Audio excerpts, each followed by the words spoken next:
Hai semuanya, kembali lagi di Fabulous Class bersama Mr. Felix di podcast episode ketiga kali ini. Selamat malam, semoga teman-teman sehat semua. Dan pada podcast kali ini saya mengundang seorang guru, ya beliau sudah bekerja dan berpengalaman dalam mengajar anak-anak SD, khususnya dalam pelajaran komputer atau yang saya pakai di thumbnail itu adalah IT teachers. Jadi kita akan menyambut Miss Ruth ke dalam podcast kita malam ini. Kita akan ngobrol banyak mengenai mengapa penting belajar coding. Oke, kita sambut Miss Ruth. Halo, selamat malam Miss Ruth. Selamat malam Mr. Felix. Halo. Apa kabar? Kabarnya Miss? Sehat selalu. Ya, jadi teman-teman di podcast saya ini kita santai aja. Teman-teman yang nonton juga silakan mau sambil ngemil, mau sambil minum, makan, monggo.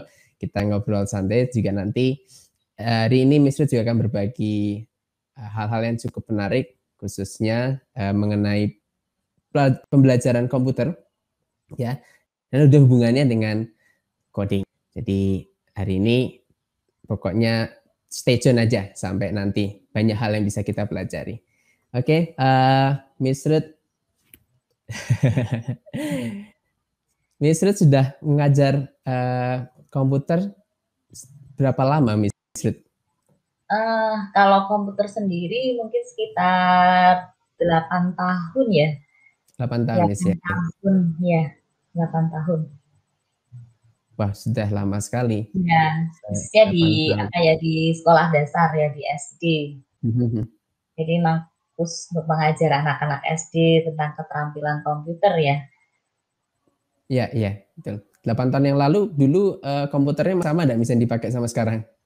Udah beda ya? Beda ya, banyak sekali perubahan. Kalau ilmu komputer itu kan bukan ilmu pasti ya, nggak seperti kalau misalnya rumus Pythagoras dari zaman kakek saya sampai sekarang itu kan masih sama. Tetapi kalau pembelajaran komputer itu kan ilmu yang selalu berkembang. Jadi tidak pernah bisa sama. Dalam setiap tahun itu bisa berbeda aplikasi, berbeda software. Apalagi sekarang ya di masa kita belajar online seperti ini, perkembangannya cepat sekali ya, perubahannya cepat sekali dan kita tentu saja harus menyesuaikan diri terus, belajar terus menerus. Betul sekali. Iya nih, kita kan malam ini akan mengobrol tentang mengapa sih perlu belajar coding. Mungkin nih kalau misalkan ada anak-anak IT yang menonton ini, wah udah tahu tentang coding ya. Tapi kan banyak nih pemirsanya. Nah, boleh dong dijelaskan sedikit, Miss Ruth, sebenarnya coding itu apa sih? Apa ya? Coding atau coding ini? Silakan, Miss Ruth. Ya, sebenarnya kan istilah kayak coding gini kan ngetren tuh akhir-akhir ini sih kalau saya amati ya. Awalnya itu kita cuma mengenal itu pemrograman. Yang sering kita dengar itu kan Oh ya, pemrograman. betul. Dan rasanya itu rumit sekali ya, apalagi di tahun-tahun 90-an gitu ya. Rasanya itu pemrograman itu sesuatu yang bagaimana begitu ya, mungkin dipelajari anak-anak gitu kan. Tapi sekarang kita kenal coding itu sudah begitu memasyarakat ya, sampai ke anak-anak gitu kan. Anak-anak sudah mulai belajar coding seperti itu. Sebenarnya coding sendiri itu kan kumpulan instruksi yang disusun secara sistematis gitu untuk menjalankan perintah untuk menjalankan komputer ya, atau dibilang bahasa pemrograman ya. Jadi coding juga merupakan bahasa. Seperti kita belajar bahasa, bagaimana kita berkomunikasi dengan alat, berkomunikasi dengan komputer gitu kan. Nah, itu kan juga membutuhkan bahasa. Ada yang bilang juga, oh bahasa mesin. Mesin bisa diajak ngobrol, Miss ya? Ya, untuk melakukan perintah kita. Nah, kita perlu menyusun satu langkah-langkah supaya bahasa itu bisa dimengerti oleh mesin bisa kita jalankan seperti itu. Sebenarnya sama ya seperti bahasa. Kita mempelajari bahasa, ya kita mempelajari bahasa mesin. Hanya saja sekarang bedanya di dalam coding lebih menarik ya. lebih menyenangkan, terutama untuk anak-anak, di pembelajaran anak-anak ya. Itu sangat menarik sekali. Gitu. Iya, terima kasih sih. Berarti memang coding ini sedang populer, Miss ya. Saya juga banyak lihat iklan-iklan itu Ya. menawarkan coding, bahkan dari anak kecil, Miss, disuruh ikut coding gitu kan. Iya, Nah, kalau kita lihat ya, sebenarnya coding sendiri itu kan merupakan satu instruksi yang disusun secara sistematis ya. Sebenarnya itu ada dalam kehidupan kita sehari-hari, ya. oh, Jadi iya, coding itu Miss. ada dalam kehidupan kita sehari-hari ini. Misalnya nih yang paling sederhana aja, waktu kita kecil. Waktu kita kecil kan kita selalu orang tua kita ngajarin kita nih. Kadang-kadang kita nggak sadari nih, orang tua kita ngajarin kita nyanyi. Misalnya gini, bangun tidurku terus mandi. Nah, seperti itu ya. Bangun tidur, habis itu apa? Habis itu mandi. Nah, itu Oh kan iya. langkah yang disusun secara sistematis. Terus bangun tidurku terus mandi, tidak lupa menggosok gigi. Nah, itu kan Gigi. satu urutan kegiatan yang disusun. Nah, sebenarnya coding itu ada dalam kehidupan kita sehari-hari. Tanpa kita sadari, sebenarnya kita sedang melakukan coding, kita mengajarkan anak-anak kita coding ya, meskipun tidak dengan perangkat elektronik, tidak dengan komputer, tapi sebenarnya coding itu ada dalam kehidupan kita sehari-hari. Gitu, Winter. Berarti berkaitan dengan instruksi, Miss ya, coding itu ya. Iya, Kita memberi perintah untuk nanti mesin mengerjakan sesuatu ya. Ya iya. sama kayak lagu tadi, betul-betul. Jadi satu urutan apa ya, kalau dari IT atau orang pemrograman pasti tahu, oh algoritma, ada susunan langkah-langkah yang disusun. Nah, kalau sudah Algoritma, ya betul. begitu kan, jadi kan kalau sudah jadi susunannya langkah sudah jadi sudah betul, nah itu baru disebut sebuah program ya, sebuah program yang dijalankan dengan sistematis gitu. Itu Mbah Google juga pakai pemrograman juga ya, Miss Ruth ya. Oh Ketika orang iya, ketik sesuatu kita enter gitu, itu juga coding ya. iya termasuk dalam coding ya. Jadi di dalamnya ada proses penerjemahan ke dalam bahasa. Oleh sebab itu Ya. kenapa kok sekarang kita jadi terus berpikir bahwa coding ini perlu dipelajari oleh anak-anak, ya perlu dipelajari oleh anak-anak. Cara berpikirnya lah yang kita adopsi ya, yang kita latihkan kepada anak-anak itu cara berpikir logikanya seperti itu ya. Jadi Ya. ada banyak manfaat ya kalau kita ajarkan ke anak-anak, sama seperti anak-anak belajar bahasa Inggris, belajar bahasa asing itu kan lebih bagus diajarkan ketika mereka masih kecil, betul nggak, Mister? Betul, Yang ya mengajar betul, Miss. untuk bahasa ya, seperti itu. Sama juga dengan bahasa pemrograman. Kalau kita ajarkan mereka dari kecil, mereka akan terbentuk satu pola berpikir. Pola berpikir inilah yang menolong mereka ya untuk bisa lebih sistematis seperti itu ya. Ada banyak Iya. manfaatnya. Ya, jadi teman-teman sekalian yang baik pendidik ataupun peserta didik, kita sudah tahu bahwa coding itu wah ternyata cakupannya luas nih. Tapi kalau misalkan ada siswa yang menonton untuk nanti besok jadi programmer, berarti bisa belajar dari sekarang. Anak-anak SD pun bisa belajar dari sekarang. Nah, kita akan mengenal lebih jauh lagi tentang perlunya belajar coding. Miss Ruth, menyiapkan presentasi, Miss ya? Oh iya, betul. Iya, silakan. Sebenarnya kalau kita belajar coding, ngapain sih kita harus belajar coding ya?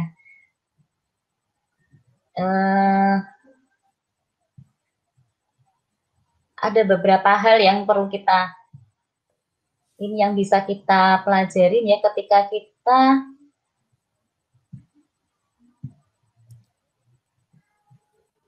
untuk apa kita belajar coding? Apakah kita belajar coding untuk menjadi seorang programmer gitu ya? Ternyata tidak ya. Tidak harus menjadi seorang programmer. Jadi kalau belajar coding itu berarti besoknya besarnya akan jadi programmer. Kalau anak-anak belajar coding pasti akan menjadi seorang ahli komputer, seorang programmer seperti itu. Tidak harus seperti itu ya. Sebenarnya manfaat dari belajar coding itu banyak sekali, dan kenapa kita ajarkan kepada anak-anak itu ada beberapa manfaatnya. Nah, yang pertama nih, anak-anak akan belajar tentang problem solving skill. Jadi keterampilan untuk pemecahan masalah. Kemudian logical reasoning skill atau keterampilan penalaran logis, ya. Kemudian critical thinking, berpikir secara kritis, karena di mana setiap kali program yang disusun itu kan pasti kemungkinan ada bug-nya. Kadang kita ada kesalahan gitu ya. Ada bug-nya seperti itu. Anak-anak akan berpikir, loh kenapa kok tidak berjalan programnya nih? Ada apa? Nah, mereka akan berpikir secara kritis ya untuk melihat di mana ada kesalahan dan mereka berusaha untuk memperbaiki yang biasanya kita kenal debugging ya. Mereka berusaha memperbaiki kenapa ini kok berjalannya seperti ini, apa yang perlu diganti. Ada istilah baru nih. Apa Miss tadi Miss? Debugging ya? Ya, debugging. Menemukan masalah dan menyelesaikannya. Seperti itu. Kemudian juga belajar algorithmic thinking. Jadi berpikir secara sistematis ya. Menyusun langkah-langkah secara sistematis sebelum mereka melakukan sesuatu, mereka harus berpikir dulu apa nih yang pertama harus dilakukan. Seperti lagu tadi ya, bangun tidur, mandi, kemudian gosok gigi. Nah, itu kan dilakukan secara sistematis, kemudian terstruktur seperti itu, membantu mereka berpikir seperti itu. Kemudian juga attention detail, jadi mereka bisa memperhatikan detail-detailnya ya, lebih ke sana ya, untuk melatih seperti inilah kenapa coding diajarkan pada anak-anak. Kemudian manfaat yang lain untuk belajar coding adalah membangun kepercayaan diri, membangun kemampuan berkomunikasi, menjadi pendidikan sepanjang hayat. Maksudnya adalah karena ilmu komputer itu kan berkembang, sehingga mereka harus terus belajar. Ya, jadi mereka harus terus belajar, terus mengupdate diri gitu ya, memperbaiki diri, ini itu akan menolong mereka untuk terus belajar.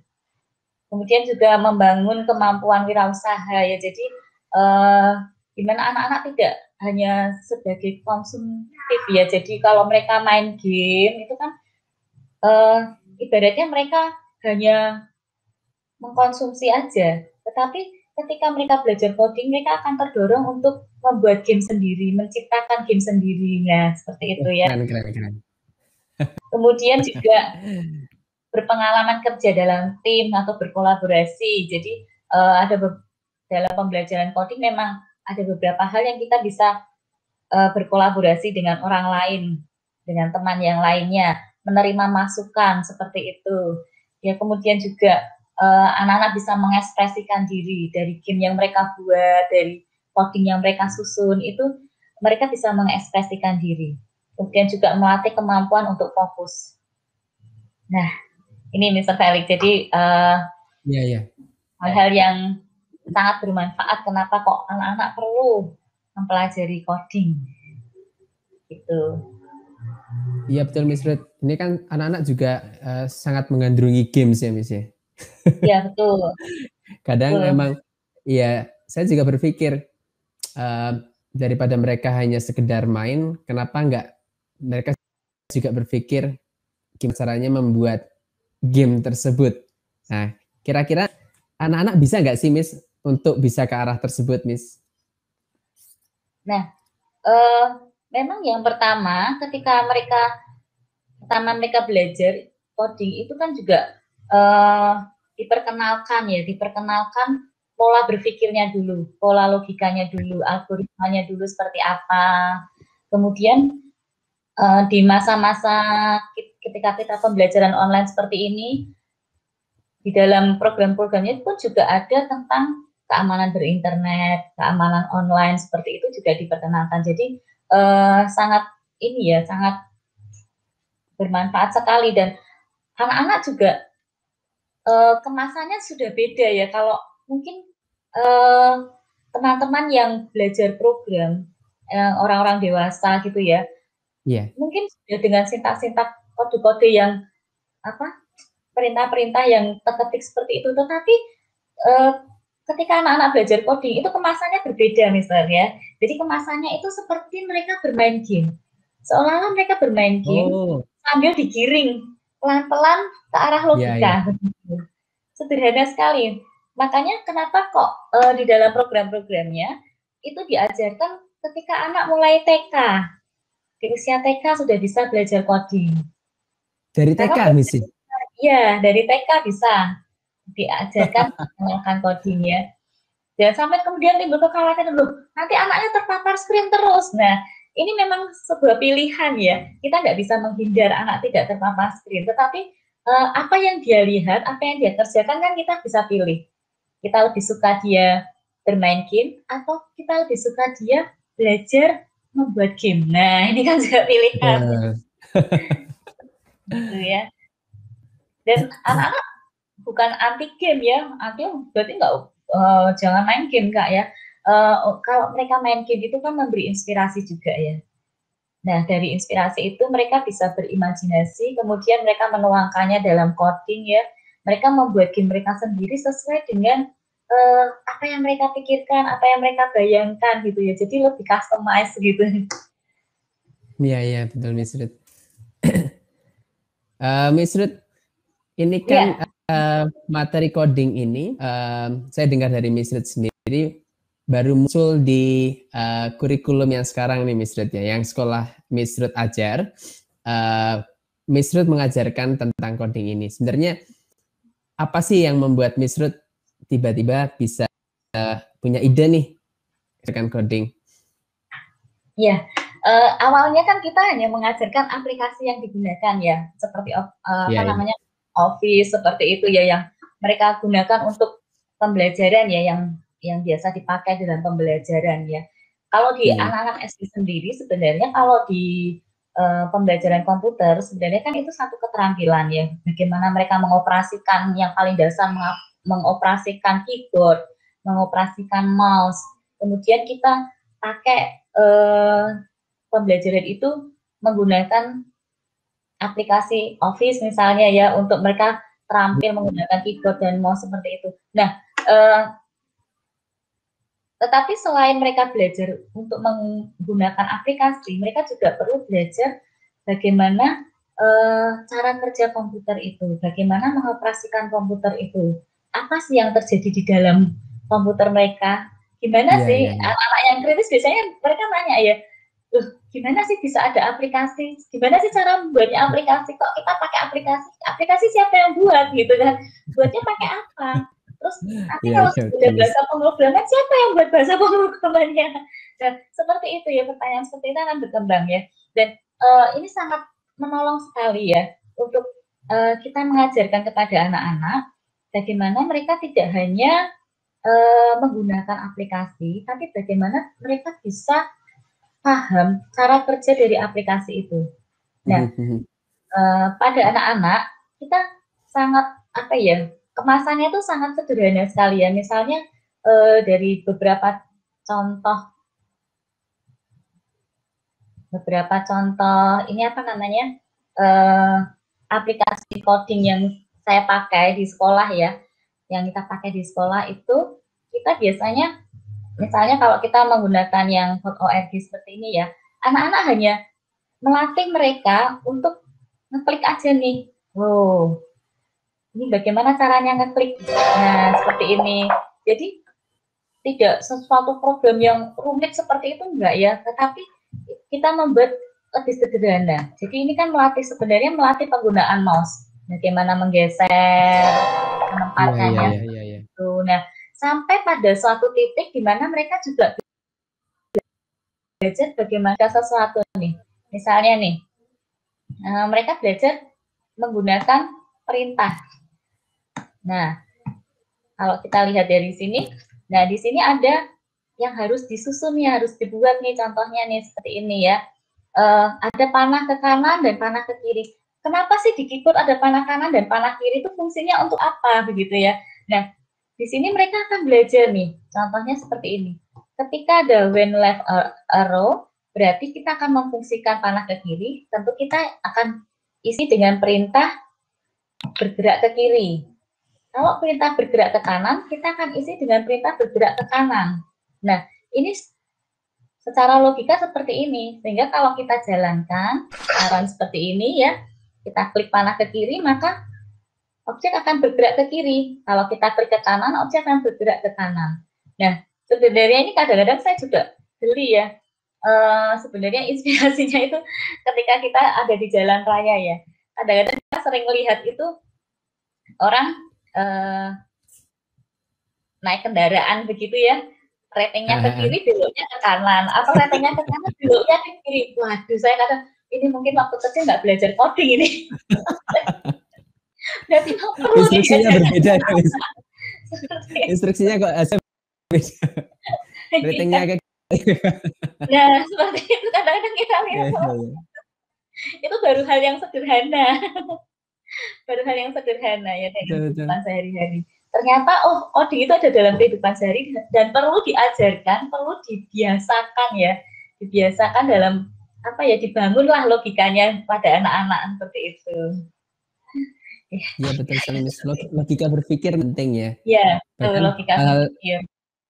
Hal sederhana sih ya, lampu merah yang lampu jalan itu kan itu juga logika, Miss ya. Pikir ya, ketika merah harus, ketika kuning harus seperti apa, hijau seperti apa. Tadi saya lihat aplikasi yang tadi Miss gunakan itu cukup menarik, Miss ya. Maksudnya nggak seribet, nggak sejelimet mungkin orang-orang biasa pakai ya, isinya tulisan kode-kode terus sintaks untuk anak SD. Wah, udah kayak game aja nih, tapi manfaatnya luar biasa. Itu yang dipakai Miss Ruth ya, untuk coding Miss ya, betul?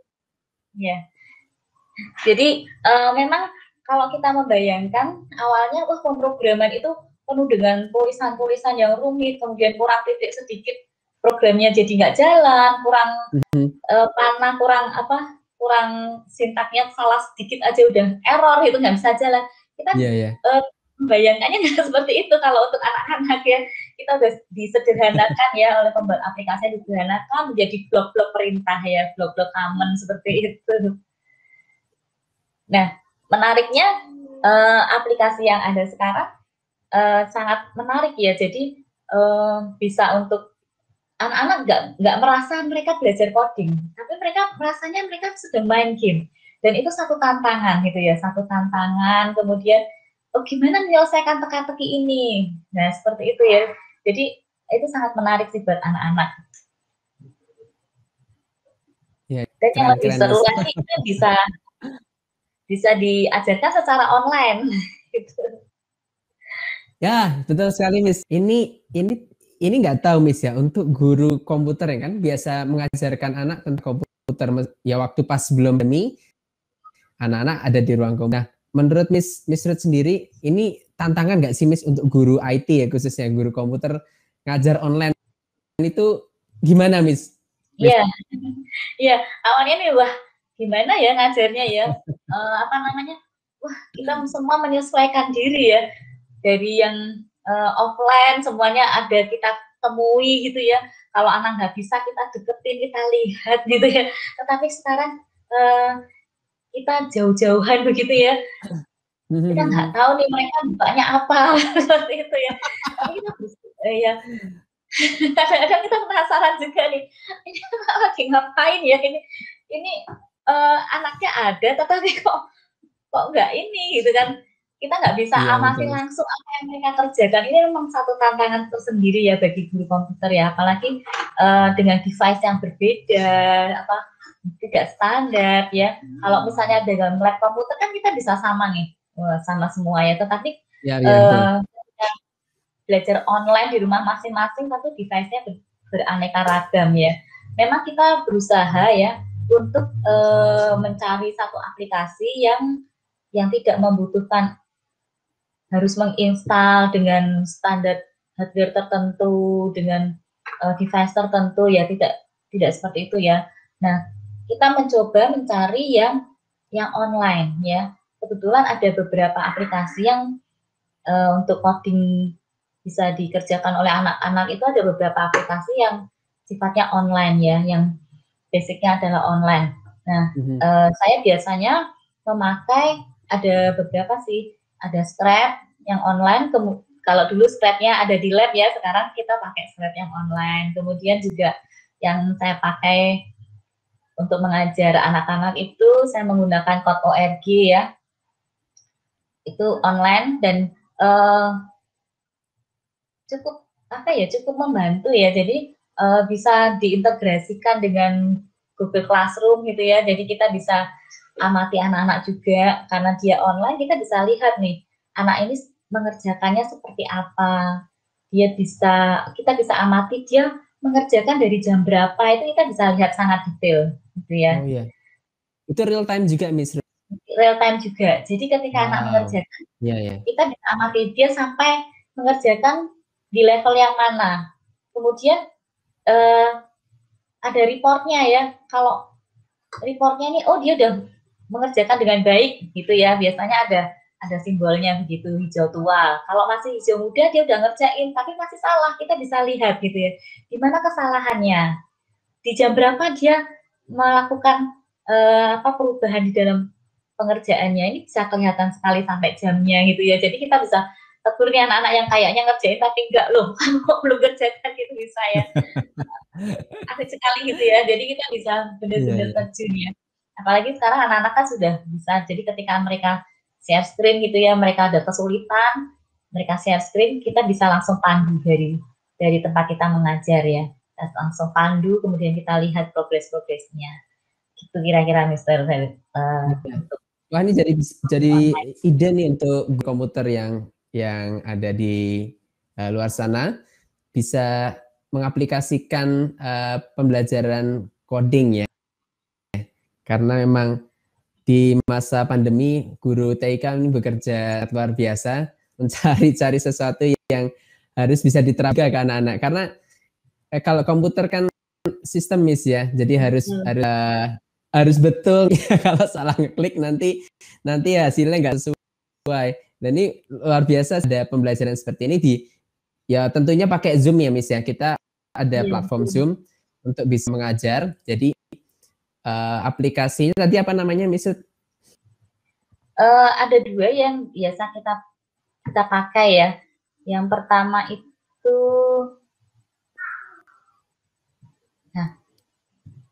Nah, kita biasa pakai Skype ya.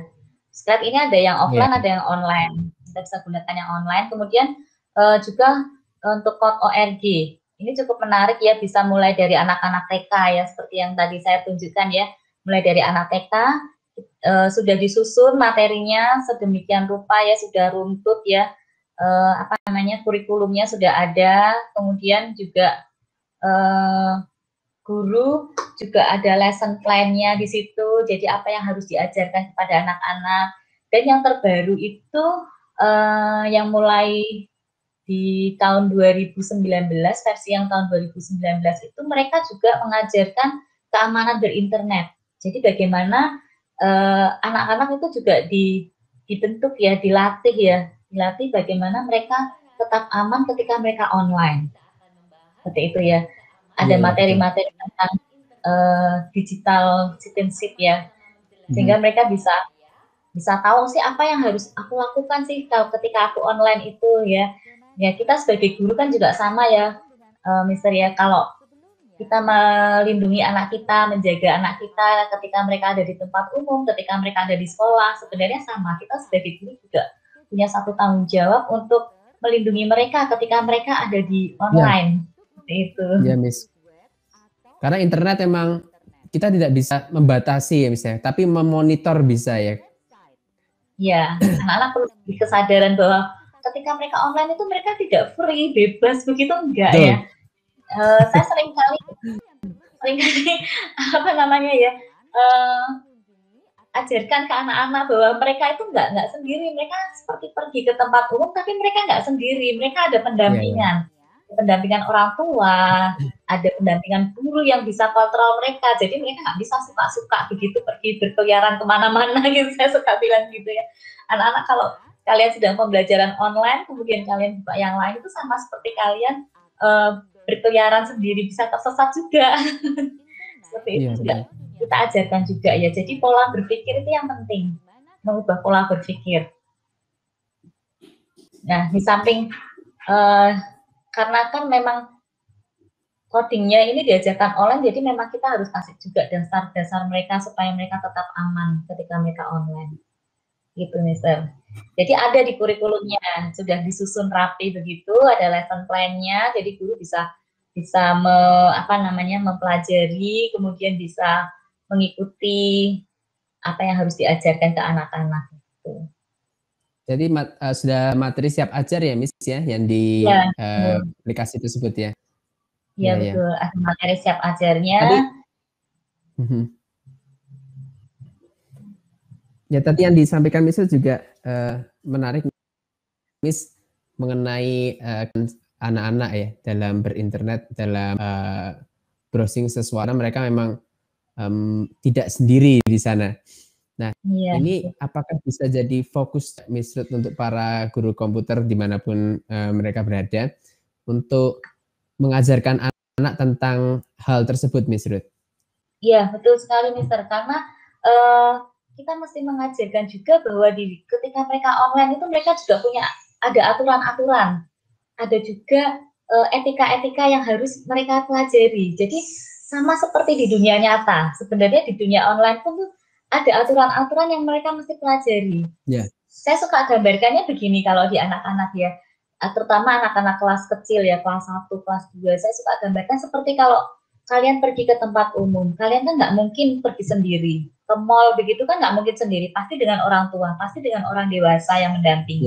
Nah, ketika belajar online, gurulah yang mendampingi kalian, jadi jangan jauh-jauh ya.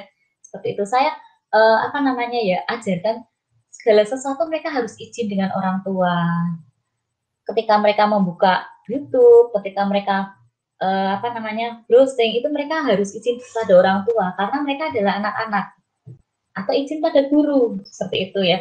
Saya terapkan seperti itu. Kemudian juga bagaimana mereka berkomunikasi, karena kita kan nggak tahu semua ya, apalagi dengan media sosial seperti itu, anak-anak kecil sudah menggunakan media sosial secara sengaja maupun tidak sengaja ya. Mereka harus kita berikan satu pemahaman bahwa ada juga orang asing di sana ya, jadi mereka harus bisa menjaga diri mereka, tidak berbicara dengan orang asing, tidak memberikan identitas pribadi ya, seperti itulah. Hal-hal seperti itu yang mesti menjadi menjadi gaya hidup ya, yang harus mereka ada etikanya, ada peraturannya juga ya ternyata di dunia online. Nah, seperti itu. Nah, sehingga ketika mereka belajar online, mereka menjadi lebih tahu apa yang harus mereka lakukan.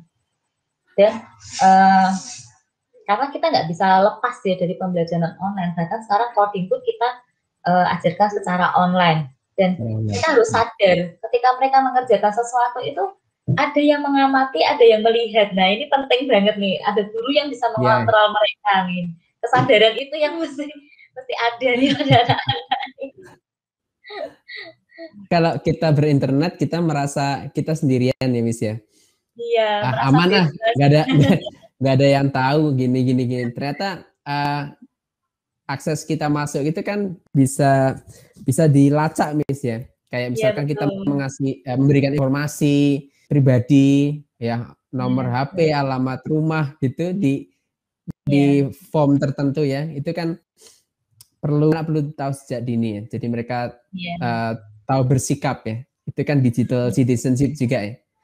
Iya, betul. Menurut saya ada. Iya, guru komputer ini punya andil besar, Miss. Jadi salut buat Miss Ruth yang sudah luar biasa membimbing anak-anak masa online, masa virtual kayak gini. Ngawasin anak udah susah, Miss ya. Ngawasin anak sudah susah, ditambah harus memberikan materi, tapi guru-guru semuanya yang menonton video ini, ya terutama guru komputer bisa mengaplikasikan pembelajaran coding ini. Saya kurang tahu, Miss Ruth, apakah di kurikulum sebenarnya termasuk nggak, Miss Ruth ya? Sebenarnya kalau coding sendiri itu mulai diajarkan pada anak-anak ya. Jadi ada kurikulumnya. Jadi ada semacam organisasi guru komputer begitu ya, yang mereka mempunyai satu kurikulum juga. Mereka menyusun kurikulum, dan di Code.org sendiri mereka juga mengadopsi dari situ ya kurikulumnya, bagaimana mengajarkan logika berpikir, mengajarkan dasar-dasar logika berpikir itu memang ada di dalam kurikulumnya ya. Jadi tidak hanya sebagai operator pengguna aplikasi, tetapi juga bagaimana anak-anak itu belajar membuat program, bagaimana mereka belajar dari awal, dari yang paling sederhana yang membuat game seperti itu ya. Dan juga membangun satu pemikiran yang logis gitu. Dari dasar, dari sejak mereka kecil, mereka sudah mulai belajar untuk logis, kritis dalam berpikir, kemudian memahami sebab akibat, seperti itu. Jadi tidak harus mereka menjadi seorang programmer, tetapi ini akan menolong mereka ketika mereka dalam kehidupan sehari-hari, dalam pekerjaan mereka kelak, dalam bagaimana mereka menyusun masa depan mereka, itu juga menolong mereka juga, seperti itu. Ternyata belajar coding tidak hanya membantu mereka untuk berpikir logis, tapi sikap mereka juga bisa terbentuk, Miss Ruth ya? Ya, betul sekali, Mister. Bagaimana mereka berpikir dulu baru bertindak, kemudian tindakan apa yang mereka lakukan. Mereka harus sistematis, kronologis, seperti itu. Itu memang harus dibiasakan, dibangun dari kecil.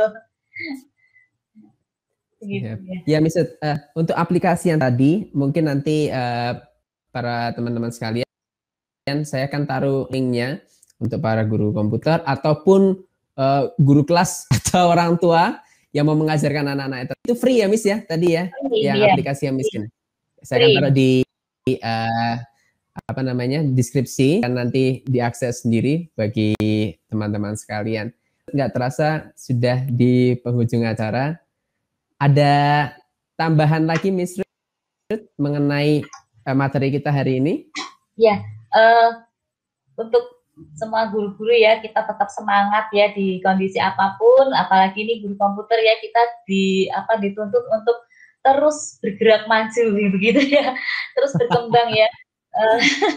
Semua aplikasi berkembang, kita juga harus terus berkembang, terus belajar ya, jangan putus asa dan jangan sampai kita menjadi khawatir juga ya, gimana nanti kalau muridnya lebih pintar dari kita. Nggak apa-apa ya, harus informasi memang begitu cepatnya dan anak-anak belajar begitu cepat ya, begitu mudah mereka belajar. Tetapi satu hal ya, kita sebagai guru, kita memberi inspirasi bagi mereka ya. Mungkin mereka akan jauh lebih pintar, membuat lebih bagus dari yang kita ajarkan. Nah, kita sebagai guru adalah sebagai fasilitator dan memberi inspirasi untuk anak-anak kita. Jadi jangan khawatir ya kalau anak-anak kita akan lebih pintar, lebih jago daripada kita. Itu. Betul sekali, luar biasa sekali podcast kita hari ini bersama Ruth. Jadi ya, semoga bermanfaat buat teman-teman sekalian. Bagi para guru, gak bisa langsung mencoba aplikasinya ya. Mau itu guru komputer, orang tua, atau mungkin yang siswa yang nonton mau coba sendiri pun bisa, Miss Ruth ya? Kalau kan ada siswa, bisa juga. Bisa juga ya, ada sudah lengkap dengan video pembelajarannya, kita bisa langsung ada video pembelajarannya. Orang tua bisa langsung bimbing anaknya gitu. Pokoknya asik kita untuk coding.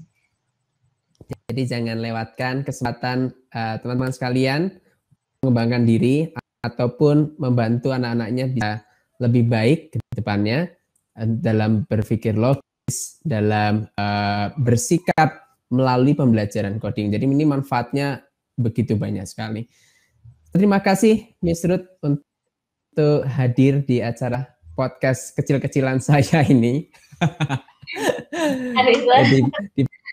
Di podcast Teacher Show ini saya ingin bagi dari guru-guru yang punya ide sesuatu dan tentunya saya berharap ini bisa bermanfaat buat